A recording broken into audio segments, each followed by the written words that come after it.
Bismillah, ya Allah, mudahkanlah segala urusan. Kau jangan. Tak nak. So, kita reckon lagi. Nak bagi.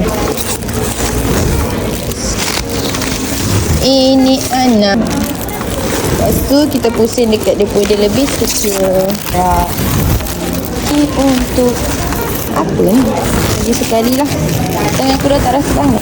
3. Bismillah, ya Allah, mudahkanlah segala urusan. Ya. So, kita pusing. Pusing.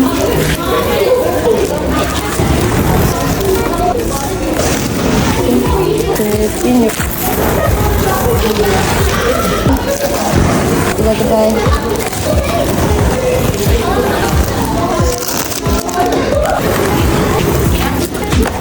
Ini nak apa dia?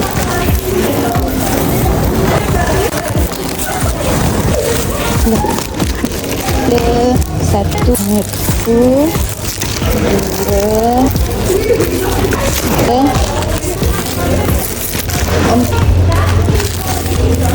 lepas tu dah siap. So kalau korang berminat nak apply motor ni, korang boleh klik apply now dekat bawah. Okay, bye bye.